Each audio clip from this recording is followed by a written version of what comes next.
ছাত্রছাত্রীদের জন্য খুব গুরুত্বপূর্ণ এবং প্রয়োজনীয় একটি পদক্ষেপ। এদিন রানাঘাট নজরুল মঞ্চে পৌরসভার ৭০০ জন স্বাস্থ্যকর্মী, আশাকর্মী ও এসএইচজির সদস্যদের প্রাথমিকভাবে শিশুদের চোখের সমস্যা বোঝাবার দক্ষতা প্রদান বিষয়ক প্রশিক্ষণ দেওয়া হয় এবং তাদের কর্মক্ষেত্রের মধ্যে এই সমস্যায় আক্রান্ত শিশুদের চিহ্নিত করে বিনামূল্যে চিকিৎসার জন্য লায়ন্স ক্লাবের নিকটবর্তী পরিষেবা কেন্দ্রে পাঠানোর নির্দেশ দেওয়া হয়। অনুষ্ঠানটিতে উপস্থিত ছিলেন রানাঘাটের মহকুমা শাসক তথা বর্তমান পৌর প্রশাসক মোহাম্মদ সুবুর খান, পৌরসভার executive officer Subal Chakraborty, city mission প্রকল্পের ম্যানেজার বাপন চক্রবর্তী, বড়বাবু শ্রমিক মজুমদার সহ লায়ন্স ক্লাবের প্রেসিডেন্ট সমিত চট্টোপাধ্যায় সহ বিভিন্ন পদাধিকারী বৃন্দ। উপস্থিত সকল কর্মীদের লায়ন্স ক্লাবের পক্ষ থেকে সুদৃশ্য ব্যাগ, পেন, প্যাড সহ খাবার উপহার দেওয়া হয়। Lions club of Ranaghat West পরিচালিত রানাঘাট লায়ন্স আই কেয়ার সেন্টারের ব্যবস্থাপনায় ও রানাঘাট পৌরসভার যৌথ উদ্যোগে রানাঘাট নজরুল মঞ্চে অনুষ্ঠিত হলো এক অভিনব প্রশিক্ষণ শিবির। লায়ন্স ক্লাব ইন্টারন্যাশনাল ফাউন্ডেশন ও জনসন অ্যান্ড জনসনের প্রকল্প সাইট ফর কিডস এর মাধ্যমে Ranaghat Lions eye care centre বিভিন্ন সরকারি ও বেসরকারি স্কুলের প্রথম শ্রেণী থেকে দ্বাদশ শ্রেণী পর্যন্ত শিক্ষার্থীদের জন্য সম্পূর্ণ বিনামূল্যে চক্ষু পরীক্ষা, প্রয়োজনে চশমা প্রদান ও অস্ত্রোপচারের ব্যবস্থা গ্রহণ করেছে। বিগত 2 মাসে নদিয়া জেলার প্রায় 25টি স্কুলে 18,000 ছাত্রছাত্রীদের জন্য এই পরিষেবা প্রদান করা হয়েছে। নদিয়া রানাঘাট থেকে সুব্রত কুমার চ্যাটার্জির রিপোর্ট। তার জন্য একটা স্ক্রিনিং ক্যাম্পের প্রয়োজন। সেই স্ক্রিনিং ক্যাম্পটা হচ্ছে এসএসএ প্রোগ্রাম। এখানে যদি চশমার প্রয়োজন হয়, চশমার মাধ্যমে একটা বাচ্চা ভবিষ্যতে সব থেকে 100% দৃষ্টিটাকে আমরা সুস্পষ্ট করতে পারি বা কোনো অপারেশনের মাধ্যমে করতে পারি, সেই সংক্রান্ত ব্যাপারে অ্যাওয়ারনেস তৈরি করা। আপনারা দেখবেন ক্যারাশো, যেটাকে আমরা ইংরেজিতে স্কুইড বলি, এই ক্যারাশোকের সমস্যা হলে কোনো প্রান্তিক বাড়িতে বাবা মায়ের রাতে ঘুম চলে যায়। বিশেষ করে কন্যা সন্তান হলে তারা চিন্তা করে যে কি করে এই ভবিষ্যতে না, কারণ বাচ্চার ছানি পড়েছে, সেই ছানি আর এখন অপারেশন করার জায়গায় নেই। অর্থাৎ তারা কিন্তু ভবিষ্যতে অন্ধত্বের দিকে এগিয়ে যাচ্ছে। এই যে বিষয়, এবার আপনাদের দায়িত্বটা ঠিক কি না, সহজে আপনারা কি করে বুঝবেন যে একটা বাচ্চার স্বাভাবিক দৃষ্টিশক্তি নেই বা তার চোখে কোনো সমস্যা আছে। এই বিষয়টা বোঝবার জন্য আপনাদেরকে এখন কিছু পরামর্শ দেবেন আমাদের এই এসএফএ প্রোগ্রামের যে ট্রেনিং, সেই ট্রেনিং যিনি নিয়ে এসছেন আমাদের স্পেশালাইজড অপটোমেট্রিস্ট মিস্টার সমরেশ, ওকে আমি ডেকে গেছি, সমরেশ শাহকে। ও আপনাদেরকে বিষয়টাকে বলে দেবে যে ঠিক কিভাবে আপনারা শনাক্ত করবেন যে কোন বাচ্চা চোখে কম দেখছে এবং কি করণীয়। আসুন আমরা সমরেশ শাহকে ডেকে নিচ্ছি, তার কাছ থেকে শুনে নিই আমরা কিভাবে চিনব চোখে কম দেখা বাচ্চা। যে বাচ্চা ও পড়ার ইচ্ছা নেই তাই ও ঢুকে আনছে, কিন্তু তা নয়, এটা বাচ্চাটার চোখের একটা সমস্যা তৈরি হচ্ছে যেটাকে আমরা গুরুত্ব দিই না। তো আপনারা প্রত্যেকেই হেলথের সঙ্গে যুক্ত আছেন কোনো না কোনো ভাবে। তো আপনারা যদি দেখেন যে কোনো বাচ্চা বা কোনো স্কুলে কোনো বাচ্চা ভুল করছে, তো তৎক্ষণাৎ আমাদের সাথে যোগাযোগ করুন, রানাঘাট লায়ন্সের সাথে।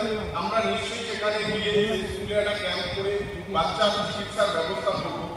2 নম্বর হচ্ছে যে যদি 12 বছর অতিক্রম করে যায়, সেক্ষেত্রে বাচ্চার ভিশনের ডেভেলপমেন্ট হওয়া ভীষণ কষ্টকর।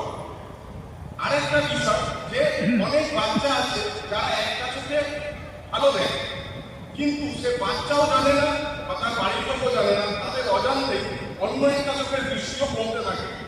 আমাদের ভাষায় আমরা বলি অ্যাম্বলিওপিয়া, বাংলায় হচ্ছে অলস্য। এবার এই বাচ্চাগুলোকে শনাক্ত করা ভীষণ কষ্ট, কারণ যেহেতু যে কখনোই আমরা এক চোখ বন্ধ করে দেখি না কে কতটা দেখছি। কোনো অ্যাক্সিডেন্টাল কারণে যদি ভালো চোখটা বন্ধ করা হয়, তখন দেখা যায় বাচ্চা ওই চোখে দেখছে না।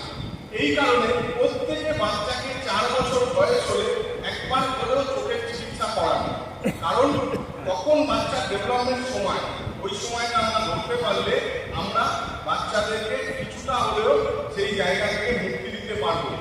কোনো বাচ্চাকে আপনি দেখবেন চোখ পচলাচ্ছে, এগুলো সাধারণ লক্ষণ। এই লক্ষণের মাধ্যমে বুঝতে পারবেন যে বাচ্চাদের কিন্তু কোনো চোখের সমস্যা আছে। দূরের কোনো জিনিস দেখতে গেলে বাচ্চারা চোখটাকে ছোট করছে, এই ছোট করা মানে তার বাচ্চার চোখের সমস্যা হচ্ছে। আমি আপনাদের কতগুলো কেস স্টাডি বলি।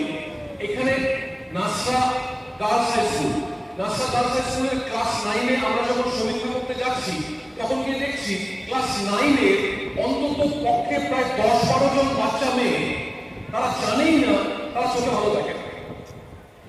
এর পাশাপাশি কারোর চোখে হয়তো ছানি রয়েছে, বাবা মা ভেবেছে হয়তো কোনো স্পট রয়েছে বা কিছু রয়েছে, এমনি ঠিক হয়ে যাবে, কারণ সেই বাচ্চাকে তো বলতে পারছে না তার সমস্যাটা অ্যাকচুয়ালি কি, বাবা মাকে বোঝাতে পারছে না, কারণ তারা ভাবছে তারা যেটা দেখছে সেটাই ঠিক।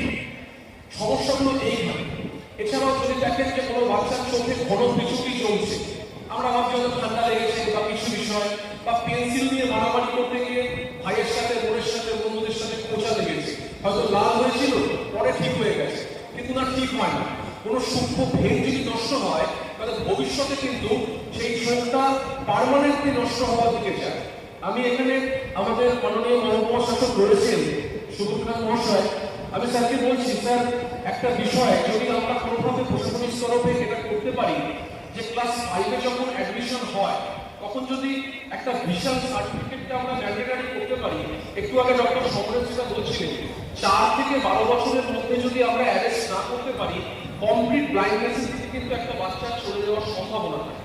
তো এইটাকে যদি সরকারিভাবে কোনো একটা নির্দেশিকার মাধ্যমে আমরা যদি এই অ্যাডমিশনের সময় এই ভিশনটাকে আমরা ম্যান্ডেটরি করি তাহলে কি হবে, প্রত্যেকটা বাবা মা ওই বাচ্চাটিকে নিয়ে সংশ্লিষ্ট কোনো অপথ্যালমোলজিস্টের কাছে গিয়ে চোখটাকে টেস্ট করিয়ে আনতে পারবে এবং সেখানে কিন্তু প্রাইমারি ডিটেকশনটা সম্ভব। এবং সেক্ষেত্রে প্রান্তিক মানুষ হলে তাদের চোখের যদি সমস্যা থাকে, অপারেশনের ব্যাপার হয়, তাহলে তো আমাদের এই প্রকল্পটা থাকলো।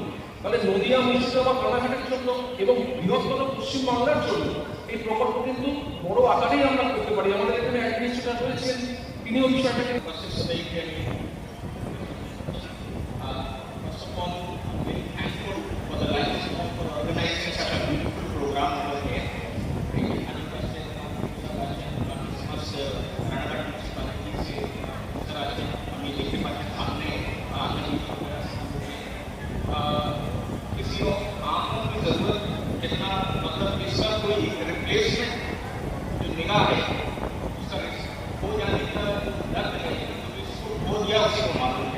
मैं किसी और के बदले अपने बोलता हूँ। 2018 तक मेरी निगाह भी थी।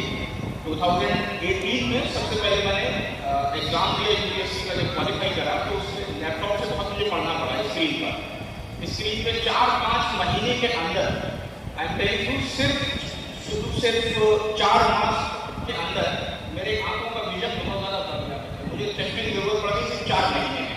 उसकी वजह थी जो कंप्यूटर या फिर आप जो मोबाइल चलाते हो उसका जो रेस निकलती है, उससे जो स्क्रीन होती है, स्क्रीन ब्राइटनेस, उससे आपको आंखों पे बहुत असर पड़ता है। आजकल के जो जैसे बच्चों के पास सभी के मोबाइल घरों में एक्सेस है मोबाइल का, आप लोग उससे देखोगे, गौर करोगे कि बच्चा जो है आंखों को मसलता रहता है लगातार, है ना। हम लोग तवज्जो उसको कहते हैं, अहमियत नहीं देते हैं कि नहीं ठीक है, लेकिन सबसे ज्यादा अभी जो एक वजह है लोगों को चश्मा लग रहा है, आंखों में परेशानी है, वो एक मोबाइल या गैजेट का उनके पास होना। तो आप सभी लोगों से एक रिक्वेस्ट है कि काइंडली अपने जो आप लोग अवेयरनेस जब करने भेजते हैं तो इस चीज को भी बताएं कि बच्चों को आंखों का टेस्ट जैसे विजन टेस्ट अगर मैंडेटरी हो जाए, हम लोग एडमिशन के टाइम बहुत चीजें मैंडेटरी करते हैं, इसकी पॉलिसी होती है, but this is a very good I से suggestion that before taking admission if the vision test can be made mandatory, तो उससे क्या होगा, कोई बेसिक खर्चा नहीं है, लेकिन अगर टेस्ट हो जाएगा तो आप अर्ली एज में डिटेक्ट कर पाओगे कि प्रॉब्लम क्या है। किसी भी बीमारी का या किसी भी चीज का अगर आप पहले डिटेक्ट कर लेते हो तो उसका जो है सही होना वो ज्यादा जरूरी है, बशर्ते कि आप बहुत बार 15 साल 18 साल बाद करोगे तो बहुत देर हो जाती है और फिर ऑपरेशन वो लोगों के पैसों में खर्चा तो फिर इंसान नहीं कराता है। तो आप लोगों से यही रिक्वेस्ट है कि 4 से 12 साल के बच्चे होते हैं, आप लोग हर विजन टेस्ट फ्री टेस्ट बहुत जगह ऑर्गेनाइज कराते हैं। आप लोग अवेयरनेस वहाँ फैलाएं। आप लोगों के प्रति अगर आप देखते हैं कि बच्चों को परेशानी हो रही है लिखने में पढ़ने में, बच्चा लिख रहा है लेकिन गलत लिख कर आ रहा है, ठीक है, तो ये सब सिंपल स्ट्रेट्स हैं जिसे कहते हैं कि आप एक्सेप्ट कर पाएंगे कि देयर इज समथिंग रॉन्ग।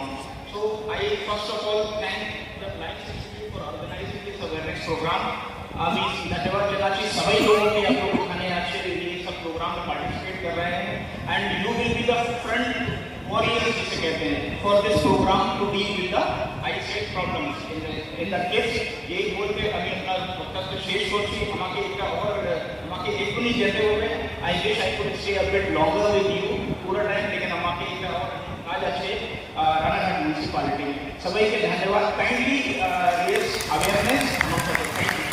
করোনাকালীন সিচুয়েশনের জন্য আমরা কিন্তু জনগণনা করে উঠতে পারিনি। গোটা ভারতবর্ষ জুড়ে একটা ডিলে চলে 2021 সালে এবং ওই 2021 সালের যে জনগণনা সেটি 2027 আবার হচ্ছে এবং আপনারা আজকে যারা যারা উপস্থিত রয়েছেন আমি জনগণনার এই কাজের সাথে মাস্টার ট্রেনার হিসাবে যুক্ত থাকার দরুন আমাদের এটা কর্তব্য যে আপনারা যারা বিভিন্ন ওয়ার্ডে বিভিন্ন দায়িত্বে রয়েছেন তারাও যাতে এই জনগণনার প্রক্রিয়াকে সঠিকভাবে অংশগ্রহণ করে। শুধু আপনারা দেখছেন এস নিউজ বাংলা, মানুষের সাথে মানুষের পাশে।